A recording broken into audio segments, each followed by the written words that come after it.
મહુવા શહેરમાં તવક્કલ ગ્રુપ દ્વારા ચોથા સમૂહ લગ્નનું ભવ્ય આયોજન કરવામાં આવ્યું। તવક્કલ ગ્રુપ દ્વારા ચોથા સમૂહ લગ્નની અંદર 56 દુલ્હા દુલ્હનોએ પવિત્ર નિકાહ પઢી પવિત્ર બંધનમાં બંધાયા।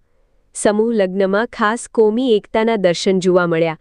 સમૂહ લગ્નમાં હિન્દુ મુસ્લિમના લોકો એક મંચ પર જોવા મળ્યા, જેમાં ખાસ ઉપસ્થિત મહુવાના રાજકીય આગેવાનો અને સંતો મહંતો બાપુ જોવા મળ્યા।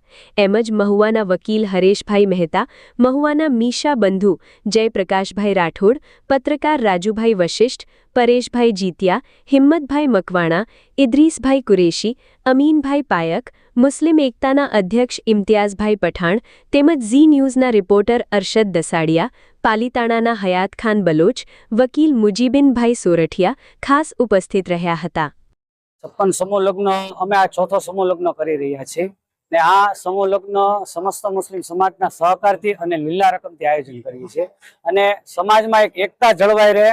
નાનામાં નાનો જે ગામડું છે ત્યાં ઘણી દીકરીઓ 18 વર્ષની માથે થઈ જતી હોય, 25-30 વર્ષે પહોંચી જતી હોય, પણ એના નિકાહમાં અડચણ થતી હોય કે મા બાપ એનો ખર્ચો ઉપાડી ન શકતા હોય અથવા અન્ય કોઈ કારણોસર તે દીકરી વિદા ન કરી શકતી। આ સમૂહ લગ્ન એટલા માટે કરવામાં આવે છે અને આ તવક્કલ ગ્રુપ સમૂહ લગ્ન ચોથો કરવામાં આવી રહ્યા છે ને ખાસ આ હિન્દુ મુસ્લિમ સમાજના લોકો સાથે મળીને આ આયોજનમાં ભાગ લે છે અને બધાનો મીડિયાથી લઈ, પોલીસ અધિકારી, નગરપાલિકાથી લઈ અને બધા લોકોનો ખૂબ સારો સહકાર, એમાં અમારા તવક્કલ ગ્રુપના તમામ સભ્યોનો ખૂબ સહકાર છે અને નામી અનામી રાજકીય સામાજિક લોકો પણ આ સમૂહ લગ્નમાં વારંવાર પોતાનો કિંમતી સમય કાઢવી અને બધા જમાતના આગેવાનો અને બાર ગામના જમાતના આગેવાનો પણ આ સમૂહ લગ્નમાં આવીને આ સમૂહ લગ્નની શોભા વધારતા હોય છે। સંતો અને મહંતો જે હોય છે જે તેને સ્ટેજ ઉપર બેહાડીને કોમી એકતાનું દર્શન કરાવી રહ્યા છો, તો મહુવાની જનતાની હિન્દુ મુસ્લિમ એકતાને લઈને તમે શું કહેશો? મહુવામાં તો આપણે સમૂહ લગ્નમાં જે હિન્દુ મુસ્લિમ સમાજના લોકો આવે છે, અમારે પણ વર્ષોથી હિન્દુ મુસ્લિમ સમાજ લોકો સાથે સારા સંબંધ છે અને કાળુપુરી બાપુ તેમજ મહેંદી બાપુ તેમજ પાલીતાણાથી કૌશર બાપુ તેમજ મૌલાના ઇલિયાસ સાહેબ મુખ્ય અતિથિ છે, તેઓનો પણ સાથ સહકાર હોય છે અને સમાજમાં એક મંચ ઉપર સુન્ની, તબલીગ, શિયા સમાજ, વોરા સમાજ, હિન્દુ સમાજના લોકો સાથે મળીને આ પ્રોગ્રામમાં ભાગ લેતા હોય છે।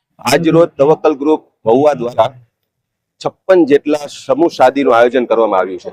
ખાસ કરીને આ સમૂહ શાદીનો મુખ્ય હેતુ સમાજની અંદર ખોટા ખર્ચો દૂર થાય, સમાજના યુવાનો છે એ મુખ્ય પ્રવાહમાં ભળે, વ્યસનથી મુક્ત થાય અને શિક્ષણ તરફ સમાજ વિકાસની હરણફાળ પડે, આ દિશાની અંદર કાર્ય કરવામાં આવ્યું।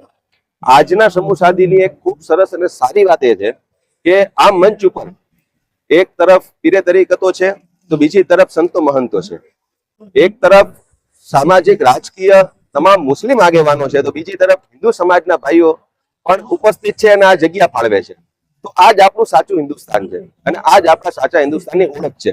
હિન્દુ અને મુસ્લિમ એકતા ભાઈચારાથી રહે, દેશની અંદર જે રીતે એકબીજાના તહેવારોની અંદર શિરકત કરે છે એ કરે, સમાજ ખોટા ખર્ચાઓથી દૂર થઈ અને આ પ્રકારના ઈજ્તમાઈ શાદીની આયોજનની અંદર સામેલ થાય।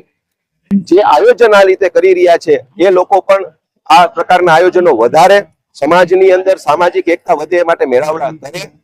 જે લોકો આર્થિક રીતે સમૃદ્ધ છે એ આ પ્રકારના કામ કરતા લોકોને આર્થિક મનોબળ પૂરું પાડે। જે લોકોને ઈશ્વરે, અલ્લાહે જેને જે જવાબદારી આપી છે એવી રીતે બધા એકબીજા સમાજને મદદરૂપ થાય, સમાજની અંદર એક હકારાત્મક અને પોઝિટિવ મેસેજ જાય, આ દિશાની અંદર કામ થાય એ માટે કરી અને આજનું આ ઇજ્તમાઈ સમૂહ શાદીનું આયોજન કરવામાં આવ્યું હતું। એમાં અમે પણ ઉપસ્થિત રહ્યા, સમાજના ઘણા બધા રાહબરો, ચિંતકો, મોભીઓ બધા ઉપસ્થિત રહ્યા અને તમામ દુલ્હા દુલ્હનોને આશીર્વાદ દુઆઓ પાઠવી અને આજે ખૂબ સરસ તવક્કલ ગ્રુપ દ્વારા આયોજન કરવામાં આવ્યું છે।